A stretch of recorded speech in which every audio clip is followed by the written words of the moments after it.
लग्नानंतर होईलच प्रेम मालिकेच्या आजच्या भागामध्ये आपण पाहत आहोत. अनिशा आणि काव्या तिच्या खोलीमध्ये असते तेव्हा काव्या अनिशाला म्हणत असते, बघितलंस ना, पार्थला किती वाईट वाटलं. पार्थच्या डोळ्यामध्ये पाणी आलं. तेव्हा अनिशा म्हणते, पण तुला का त्रास होतोय, तुला काय एवढं वाईट वाटतंय. तेव्हा काव्या म्हणते, अगं अनिशा, असं कसं बोलतेस तू, मला वाईट वाटणारच ना. तेव्हा मला काळजी वाटणारच ना. तेव्हा अनिशा म्हणते, कुठल्या हक्काने तुला वाईट वाटणार, कुठल्या हक्काने तू त्यांची काळजी घेतेस. अगं असं काय करतेस, मी बायको आहे त्यांची. असं म्हटल्यानंतर लगेचच अनिशा म्हणते, अगं तू प्रेमात पडलीस की काय. असं म्हटल्याबरोबर काव्याला पार्थ बरोबर घालवलेले ते दिवस आठवतात, ते क्षण आठवतात. जेव्हा पार्थ म्हटला, ह्या हातावरची ही घड्याळ तेव्हाच बंद पडेल जेव्हा माझ्या हातातली नाडी बंद पडेल. आणि तेव्हा काव्याने तिला खूप वाईट वाटलं होतं आणि त्याला हे सगळं बोलतापासून अडवलं होतं. आता अनिशा म्हणत असते, आता तूच ठरव काव्या की तुझं पार्थवर अप्रेम आहे, तू पार्थच्या प्रेमात पडलीस, ही गोष्ट का नाकारतेस तू. हा जो काही 4 डोळ्यांचा चष्मा घातलायस ना, जर त्यानेही तुला दिसत नसलं तर काय उपयोग आहे. अगं वेडी येस का, तू मूर्ख आहेस का, हा चष्मा घालून काहीच उपयोग नाही, स्वतःला फसवण्याचं काम करतेस तू. असं अनिशा म्हणत असते. आता जो चष्मा असतो तो फेकूनच देते. काव्या म्हणते, अगं काय हे अनिशा, असं का करतेस. तेव्हा अनिशा म्हणते, अगं तू का हे असं करतेस, ह्या गोष्टी तुला समजायला हव्या, उलट त्याच्या विरुद्ध दिशेने तू करण्याचा प्रयत्न करतेस. जरा विचार करणार आहेस की नाही. आणि हा चष्मा घालून सुद्धा जर तुला काहीच दिसत नसेल तर नको घालूस हा चष्मा. असं म्हणूनच आता तो चष्मा बाजूला करते. तर आपण दुसऱ्या बाजूला पाहतो की सुंदर सकाळ झालेली असते खरी, पण नंदिनी खोलीभर जीवाला शोधत असते. तिला जीवा कुठेच दिसत नसतो. तेव्हा मनाशीच बोलते, असू देत, मी तरी का उगाच शोधते, जाऊ देत, ज्यांना इथे मला भांडायचं आहे किंवा माझी काळजीच नाही त्यांना उगाचच का मी शोधू. असं म्हणूनच आरशासमोर उभी राहते आणि ओले केस कोरडे करत असते. तर आरशावरती एक चिठ्ठी असते आणि तेव्हा म्हणत असते, चिठ्ठी म्हणजे चिठ्ठी ठेवून गेलेत, राहू देत, मी पण वाचणारच नाही आहे चिठ्ठी. असं म्हणून आता पुन्हा नाही, बघते ना काय लिहिले ते. आता त्यानंतर पुन्हा नंदिनी आरशावरची चिठ्ठी काढून हातामध्ये घेते. खरं तर तिला वाचायची नसते, पण तरीसुद्धा चिठ्ठी काढून हातामध्ये घेण्याचं कामच करते. आता चिठ्ठी ओपन केल्याबरोबर लगेचच चिठ्ठीवरती सुरुवातीचाच शब्द लिहिलेला असतो, चकाचक बाई, गुड मॉर्निंग. असं म्हणून आता चिठ्ठी लिहायला वेळ आहे असं इथे लिहिलेलं असतं. अगं त्याचं काय झालं ना, तुला काय वाटलं, तू माझी चिठ्ठी वाचणार नव्हतीस हे मला माहिती होतं. चिठ्ठी वाचू की नको, वाचू की नको, हाच तुझ्या मनामध्ये प्रश्न होता ना, मग काय घेतलीस ना शेवटी वाचायला. अगं हो, तुला वाटलं का मी बाहेर गेलोय, नाही अगं मी तर खोलीतच आहे, जाऊ दे, वाच आता चिठ्ठी आणि तो नाकावरचा राग जरा बाजूला कर. असं म्हटल्यानंतर आता नंदिनी आजूबाजूला पाहत असते आणि म्हणत असते, ह्यांना कसं कळलं की मी चिठ्ठी वाचायचा की नाही हा विचार करत असते. तेव्हाच पुन्हा लिहिलेलं असतं, अगं हो, तुला वाटलं ना की मला कसं कळलं, अगं मी खोलीतच आहे. असं म्हणूनच आता नंदिनी इथं तिथे खोलीमध्ये पाहत असते. पण आता लगेचच तो म्हणतो, काय झालं, मी नाही ना दिसलं तुला, बरं सॉरी बाद झालं, आता फिरकी घेत नाहीये मी तुझी. पण तो नाकावरचा राग बाजूला कर आणि त्या चिडक्या नाकावर यातलीच एक मस्त टिकली लाव. काय चकाचक बाई, नाकाच्या त्या वरच्या रुसलेल्या रागवलेल्या नाकावर तिथे एक टिकली लाव. असं म्हणूनच आता नंदिनी म्हणत असते, अच्छा, मला चिडलेल्या नाकावर टिकली लावायला सांगतायत, म्हणजे मी चिडलेल्या नाकाची आहे का. थांबा, आता तर मी बघते, मी टिकलीच नाही लावणार आहे. असं आता स्वतःशीच बोलत असते. तर आपण दुसऱ्या बाजूला पाहतो, खरं तर पार्थ हा अगोदरच काव्याच्या खोलीत गेलेला असतो. पण जेव्हा ती पार्थला पाहते तेव्हा अंघोळीला गेली असं अनिशाने सांगितलेलं असतं. आता पार्थ हा डायनिंग टेबलवर बसलेला असतो आणि मानिनी तिथे येते. मानिनी म्हणत असते, अरे पार्थ, रात्री तुझं पोट भरलं होतं ना रे व्यवस्थित, म्हणजे मी तुला जो दूध भात दिला त्यानं तुझी भूक तर भागली का रे. तेव्हाच पार्थ म्हणतो, हो आई, तू इथे बस, मला तुझ्याशी थोडंसं बोलायचंय. असं म्हणून आता मानिनी तिथे बसते आणि तेव्हाच, काय झालंय आई, हे बघ, जसं आईला मुलाच्या मनातलं कळतं ना, तसं मुलाला सुद्धा आईच्या मनातलं चांगलंच कळतं, हे सुद्धा तेवढंच महत्त्वाचं आहे. तेव्हाच मानिनी म्हणते, हो हो, त्यात काय वादच नाही, माझी मुलं आहेतच गुणाची. हो ना, मग मला सांग, काय झालंय तुला? अगं, आत्तापर्यंत आमच्या हातून कधी एखादी वस्तू तुटली तर तू आम्हाला ओरडायचीस, नाही नाही ते बोलायचीस. मग आत्ता असं काय झालेलं आहे? आज मी कितीतरी दिवसांनी किंवा पहिल्यांदाच तुझ्याकडे पाहतोय की तुझ्या हातून एखादी काचेची वस्तू तुटली आहे. हे कसं शक्य आहे? काय झाले? काही लपवतेस का तू माझ्यापासून? आणि काचेचा बाऊल तुझ्या हातून तुटला. अरे पार्थ, खरंच मला सुद्धा नाही समजलं बघ कसं झालं, काय झालं. आणि तो ना माझ्या हातून निसटला, मलाच नाही कळलं. तेव्हाच पार्थ म्हणतो, अगं हो, मी तरी कुठे म्हणतो की तू मुद्दामून फोडलास, निसटलास ना. पण काय झालंय? तुझं लक्ष नाहीये. काय झालंय आई? तेव्हाच मानिनी म्हणते, नाही रे पार्थ, काही नाही झालं. तेवढ्यातच आशा आलेली असते. आशा म्हणत असते, ताई आज स्वयंपाक काय करू? तेव्हा मानिनी म्हणते, अगं माझा तर उपवास आहे आणि मला तर उपवासाचं मी एखादं फळ वगैरे खाईल. पार्थ आहे आणि जीवा तर बाहेर गेलाय, नंदिनी सुद्धा आनंद निवासला जाणार आहे. मग तेव्हा पार्थ म्हणतो, माझी पण मीटिंग आहे, मला काहीच करू नका. हा, मग कोणासाठी काहीच नको बनू. अगं आई, असं कसं? काव्या आहेत ना, आत्ता मी गेलो होतो त्यांच्या खोलीत, पण त्या आंघोळीला गेल्या होत्या. मग काव्या आल्या ना आशाताई, त्यांना विचारा आणि त्यांना विचारून जे काही बनवायचं आहे ते बनवा. बरं ठीक आहे दादा, असं म्हणून आता आशा तर तिथून निघून जाते. पण इकडे पार्थ पुन्हा मानिनीकडे वळतो. तो म्हणत असतो, हे बघ आई, बोलून मोकळी हो ना प्लीज, काय आहे तुझ्या मनामध्ये ते तू सांग. तेव्हा मानिनी म्हणते, खरंच सांगू? त्यावर पुन्हा आशा इथे पार्थसाठी कॉफी घेऊन आलेली असते. तेव्हा लगेचच पार्थ म्हणतो, आशाताई मी काय म्हणतो, आई आणि तुम्ही मस्त सिनेमा बघायला जाता का? प्रेमाची गोष्ट 2 हा सिनेमा आलेला आहे, तुम्ही मस्त एन्जॉय करा. तेव्हा मानिनी म्हणत असते, नाही रे पार्थ, नको नको. तेव्हा आशाताई म्हणतात, अहो ताई जाऊया ना. बरं ठीक आहे, हे बघ मी लगेचच तिकीट बुक करतो. असं म्हणून पार्थने लगेचच दोघींसाठी 2 तिकीटं काढलेली असतात. आता 2 तिकीटं तर काढलेली असतात, पण इकडे मात्र पार्थने सांगितलेलं असतं, मस्त एन्जॉय करा दोघी पण. बरं, तू काही सांगणार आहेस की नाही? तेव्हा आता इकडे आशा म्हणत असते, बरं मी ना पटापट आवरायला घेते. आता इकडे मानिनी म्हणते, ठीक आहे, काही नाही रे बाळा. पण आता पार्थ म्हणतो, आई आजचा दिवस माझ्यासाठी खूपच जास्त इम्पॉर्टंट आहे. आज माझी खूप महत्त्वाची मीटिंग आहे. तेव्हा मला आशीर्वाद दे, आजचा दिवस माझा चांगला जावो म्हणून. आणि असं म्हणून तो तिचा आशीर्वाद घेतो आणि इथे मानिनी म्हणत असते, तुझ्या सगळ्या इच्छा पूर्ण हो.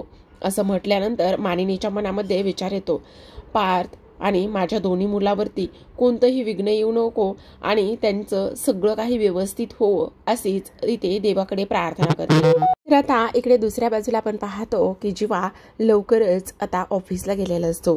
तेव्हाच तिथे भास्कर येतो आणि भास्कर म्हणत असतो, अरे वा वा वा वा, कसलं सुंदर बनवलंयस रे. तेव्हाच आता जीवा म्हणत असतो, हो भास्कर काका, हे सगळं नंदिनीसाठी आहे आणि नंदिनीला मला सरप्राईज द्यायचंय. पण तुम्हाला एक गंमत सांगू का? आता नंदिनीला मी सांगितलंय की मला आनंद निवासला यायला जमणारच नाहीये, पण जेव्हा तिच्यासमोर हे सरप्राईज जाईल ना, तेव्हा मात्र नंदिनी खूपच जास्त खुश होईल हे आनंद निवास पाहून. तेव्हाच इकडे भास्कर म्हणतायत, हो, आज नंदिनीला खूपच मोठा धक्का बसणार आहे. तेव्हा जीवा खूपच आश्चर्याने त्यांच्याकडे पाहतो. अरे धक्का म्हणजे सुखद धक्का बसणार आहे, असं भास्कर बोलतात. हो म्हणजे बघ ना, आज तू एवढं सुंदर हे बनवलेलं आहेस आणि जेव्हा तू तिच्यासमोर घेऊन जाशील, म्हणजे बघ ना, आज तिच्या आयुष्यात आणि तुझ्या आयुष्यात खूप महत्त्वाचे काही गोष्टी होणार आहेत. तुला सुद्धा तुझी आज नवीन जागा मिळणार आहे आणि लो कॉस्ट हाऊसिंग तिथे होणार आहे. आज ते सुद्धा तुझ्यासाठी आनंदाचा दिवस आहे, तर इकडे नंदिनीसाठी सुद्धा आनंदाचा दिवस आहे, म्हणून मी असं म्हटलं. आणि हे बघ, आपण ती जागा सुद्धा बघणार आहोत आणि तो प्रोजेक्ट आता स्टार्ट करणार आहोत. एकदा का इथे ती वीट लागली की मग तुझं नंदिनी लो कॉस्ट हाऊसिंग इथे स्टार्ट व्हायला उशीर होणार नाही.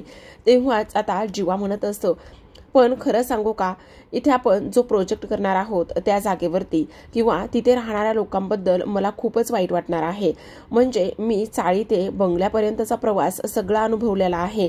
जेव्हा आम्ही त्या चाळीत राहायचो ना, तेव्हा ते चाळी खाली करायला गेलो होतो तेव्हा अक्षरशः मी 2 तास तिथे थांबलो होतो आणि 2 तासानंतर जेव्हा गाडीमध्ये गेलो तेव्हा अगदीच ढसाढसा जाऊन रडलो. आणि हे सगळं मला अनुभव आहे त्या गोष्टीचा.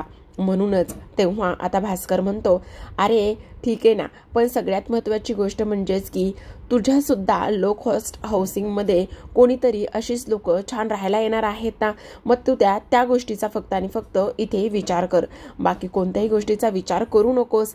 तेव्हाच आता जीवा म्हणत असतो, हो ते तर सगळं अगदी तुम्ही म्हणताय ते बरोबर आहे, पण तरीसुद्धा तो प्रवास मी अनुभवलाय ना, त्यामुळे मला खूपच जास्त वाईट वाटतंय, असं आता इकडे जीवा बोलत असतो.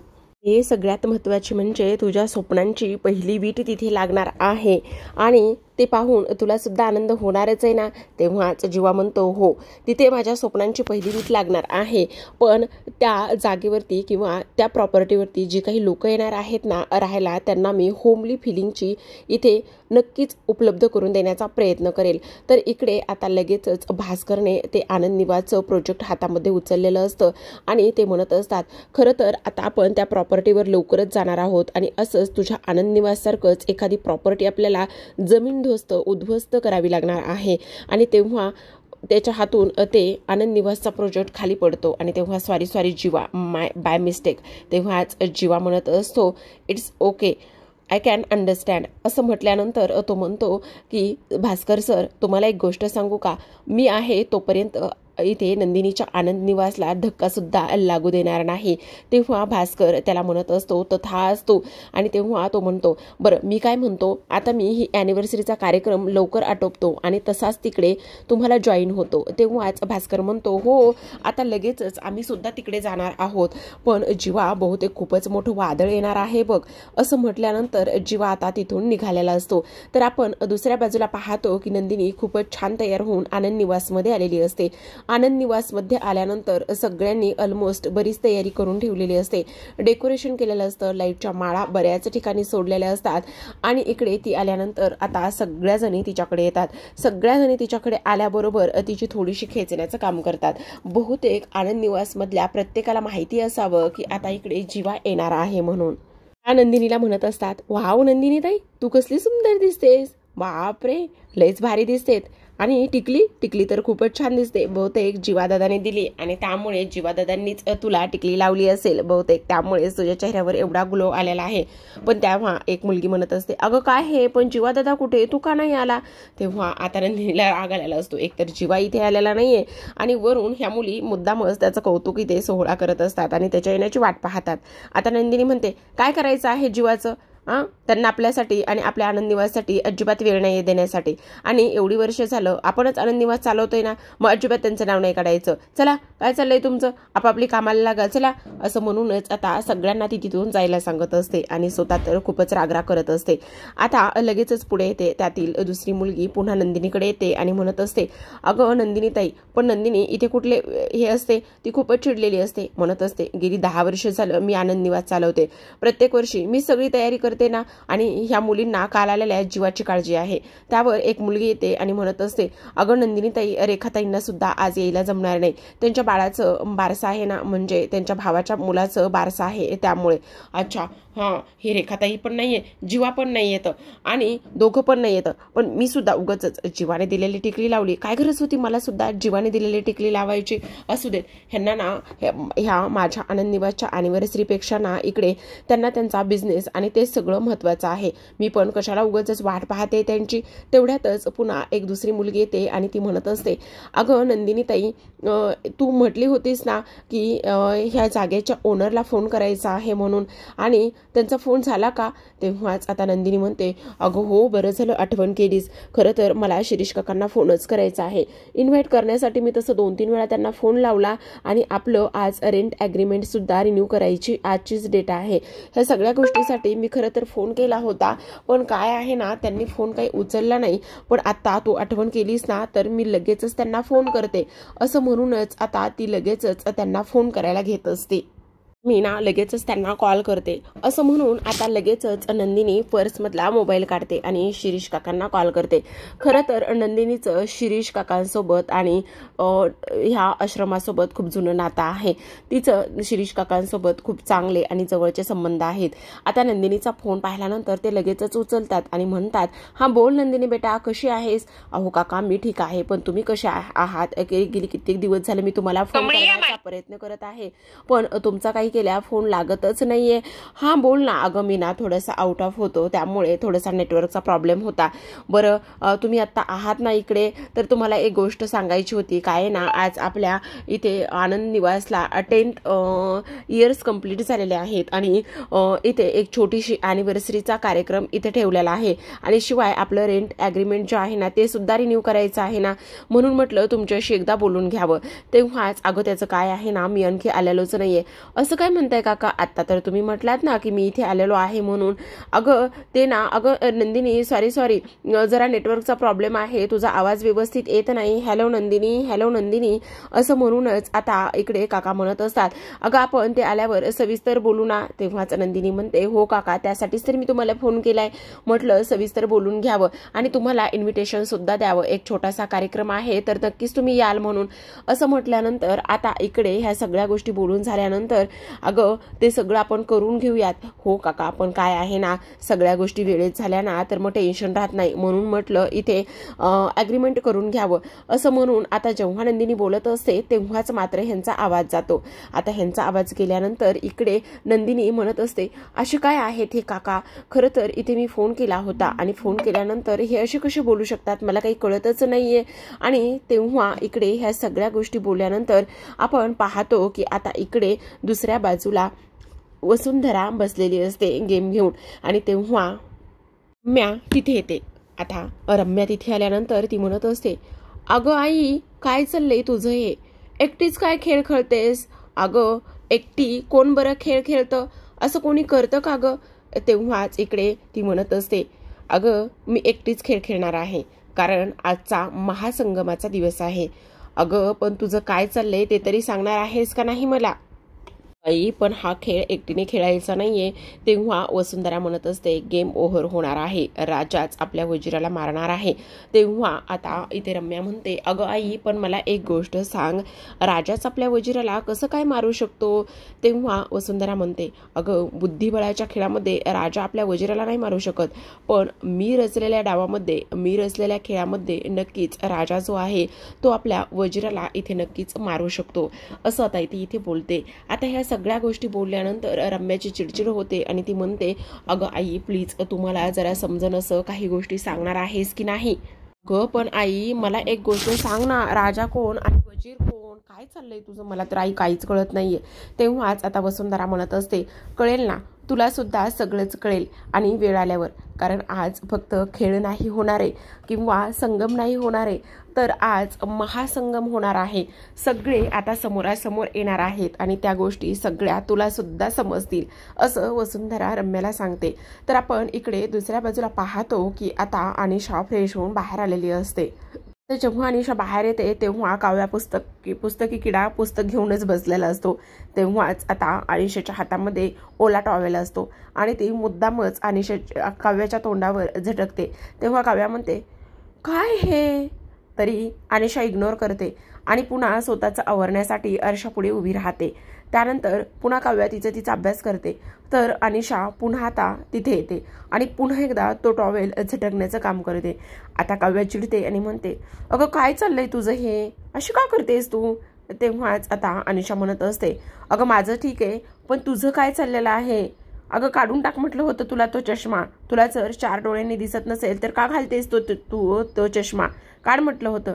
आणि काय ग, मगाशी पार्थ जिजू आले होते तेव्हा मुद्दामून वॉशरूममध्ये तशीच थांबलीस ना? तुझी आंघोळ झाली होती तरी सुद्धा तू मला सांगितलंस की काव्या आंघोळीला गेली म्हणून सांग म्हणून. का असं करतेस ग? किती दिवस पळ काढणार आहेस त्यांच्यापासनं? अगं का त्रास देतेस त्यांना पण आणि तुला स्वतःला पण का त्रास करून घेतेस? तेव्हा काव्या म्हणते, हे बघ अनिशा, असं काही नाहीये. त्याचं काय ना, माझी झोप झाली नव्हती म्हणून मी पुन्हा एकदा थोडंसं चेहऱ्यावरती पाणी मारायला गेले. आता तेव्हाच अनिशा म्हणते, ह्या गोष्टी तू मला सांगू नकोस, कळलं? आणि माझ्यापासून हे असले लपवाछपीचे धंदे अजिबातच करायचे नाहीयेत. आता मात्र काव्या रडकुंडीला चाललेली असते. ती म्हणत असते, अगं मग मी काय करू सांग ना, काय करू? अगं काय करू म्हणजे, अगं किती दिवस हे असं सगळं काही करणार आहेस? जा आणि सांग सगळ्या गोष्टी. काय एकटी सहन करत बसत आहेस? सांग ना काव्या, तू ह्या सगळ्या गोष्टी का आणि कशामुळे करतेस? नको करूस हे सगळं काही असं प्लीज. तेव्हाच काव्या म्हणते, तुला माहिती ना मी हे सगळं का करते? तर मी मानिनी काकूंना वचन दिलं आहे. असं बोलूनच तिथेच थांबते. तर आता प्रेक्षकांनो, आजच्या भागामध्ये एवढंच. उद्याचा भाग खूपच इंटरेस्टिंग असणार आहे, कारण उद्याच्या भागामध्ये एक नाही तर दोन धमाके होणार आहेत. इकडे काव्या आणि पार्थ सोबत, तर जीवा आणि नंदिनी सोबत. पण पार्थला मात्र काव्याने खूपच छान सरप्राईज दिलेला आहे बरं का. आता इकडे नंदिनी जीवाची वाट पाहत असते. तेव्हा आता इकडे सगळेजण तिला म्हणत असतात, इथे तू जीवाची वाट बघत बसतेस ना? तेव्हा नंदिनी म्हणते, जे येणारच नाही त्यांची वाट कशाला बघायची उगाच. आता तेव्हा समोरून जीवा आलेला असतो. त्याच्या हातामध्ये मस्त आनंद निवासचं चित्र असतं, जो की त्याने प्रोजेक्ट बनवलेला असतो, तो घेऊन आलेला असतो. आणि इकडे तो म्हणत असतो, हे घर म्हणजे ती आणि ती म्हणजे हे घर. आता इकडे नंदिनी जीवाला पाहिल्यानंतर तिला प्रचंड आनंद होतो. तिच्या चेहऱ्यावरती कधीच हसू आलेलं असतं. तर इकडे भास्कर शिरीषकडे गेलेले असतात आणि भास्कर शिरीषकडे गेल्यानंतर ते म्हणत असतात, नंदिनीला जे हवंय ना ते तर तिला मिळणारच नाही, पण ज्याची तिने कधी वाट सुद्धा बघितली नाही किंवा ज्या गोष्टीची तिने कधी स्वप्नात सुद्धा विचार केलेला नसेल, आज ते तिला मिळणार आहे. आणि ते एकदा का तिला मिळालं की ते सगळं पाहून तिच्या पायाखालची जमीनच सरकणार आहे, असं भास्कर इथे बोलत असतात. आता ते काय असणार आहे ते शिरीष सोबत बोलत असताना आपल्याला उद्याच्या भागामध्ये कळणारच आहे. आता इकडे नंदिनी खूपच आनंदात आणि हॅपी असते, कारण जीवा जो आलेला असतो. तर आता इकडे आपण दुसऱ्या बाजूला पाहतो, घरामध्ये खरं तर कोणीच नसतं, कारण इथे मानिनी सिनेमाला गेलेली असते आणि बहुतेक अनिशा सुद्धा नसावी कदाचित, किंवा असेलही. तर इकडे पार्थची मीटिंग असते आणि घरीच क्लायंट आलेले असतात. आणि तेव्हा काव्या खूपच सुंदर अशी तयार होऊन आलेली असते. काव्यासमोर आल्याबरोबर पार्थ हा तिच्याकडे पाहतच आणि पार्थ म्हणत असतो, काव्या. आता मीटिंग सोडून लगेचच तो तिच्याजवळ येऊन उभा राहतो. काव्या हे रूप पाहून इथे पार्थ मात्र अगदीच घायल झालेला असतो. खरंच प्रेक्षकांनो, असं वाटतं का तुम्हाला की मानिनीला दिलेलं तिने वचन, त्याचबरोबर मानिनीने घातलेले सगळे नियम बंधन तोडून आज ती पार्थसाठी तयार झालेली असेल? काय असेल हे सगळं गुपित आपण पाहूयात उद्याच्या भागामध्ये. तोपर्यंत तुम्ही चॅनलला सबस्क्राईब करा. धन्यवाद.